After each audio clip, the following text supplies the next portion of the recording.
So I was looking at some of the comments, and somebody suggested to try these stripping wheels, and I've used them before, and I've used the black ones, and the black ones wear out pretty quickly. These definitely go a little bit faster than the black, or take a little bit longer to wear out than the black. They last a little bit longer. They have these on Amazon, 5 of them for 20 bucks if you're in the US. Put a link in the video.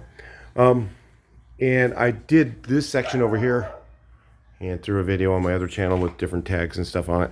I'll just do this side, and then I'll put this in hyperlapse in the big video. But I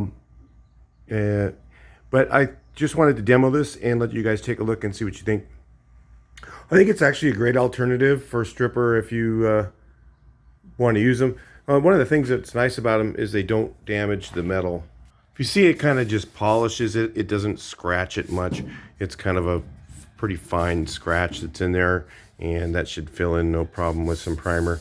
It's maybe like a 150 scratch. So it could be sanded after this, just a little bit, just to kind of smooth that out. And then primer, probably fill that. I'm actually gonna do a little more over here, and then gonna fill that area. Disadvantages of this stuff is it's really kind of a dust storm, so you gotta mask up and put on your goggles. And you should with even if you do the other stripper. Since I was outside, I didn't have a mask on doing that small area. There was very, very little dust in the air. I usually do wear one, just so people commented something about that on there.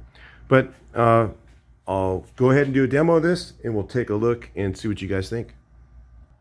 Kind of got a little weather delay. Can't pull this outside. Can't work on the stuff that's outside. It's all wet. So again, real quick, I did that whole area, and that's how much pad it used. It didn't use much. This is what they look like when they're new. It's, you know, didn't use much of it at all. And there's like 5 to 10 layers of paint on there. There's a lot of paint. All right, so it might be a little loud. Little warning there. This is going to be loud, actually. Maybe I'll get the volume down. No, I probably won't, actually. Probably just going to upload this the way it is, and then versus trying to edit it too much. So let's go ahead and check it out.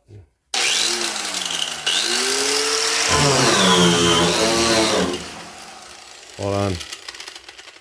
Garage door alert. Thinking about my video and not my neighbors. Here you go.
As you guys can see, there's a lot of layers on there. So it does take a little bit of labor to do that as far as your arms and stuff. So it is a good way to strip. I'm going to say it's pretty quick. And for this particular part, take my mask off where you can hear me. Hang on 1 second. Let's air this out. I'm going to say this isn't too bad of a way to strip.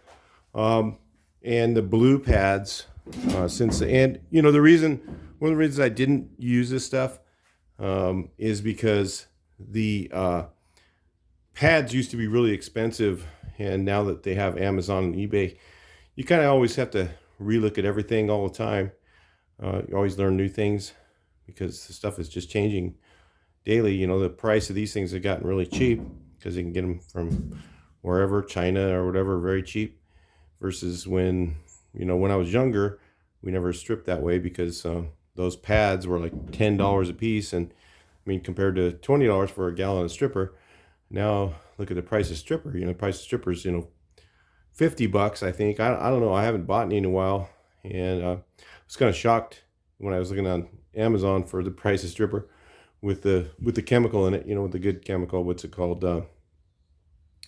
Something fluoride, or I don't know. Hey, you guys know, but I can't remember off the top of my head. But you know, these things being $20 for 5 of them, you know, I want to consider this as a way to do some of it. Now, the problem I've realized with some of this is getting into some of the corners, stuff like that. You're probably still going to need to use paint stripper for those corners and edges. You know, like, let's take a look over here. Like an inside corner like this, you just can't get that thing in there. But you could do a little paint stripper in there and a small brush on your drill and get that out of there pretty quickly.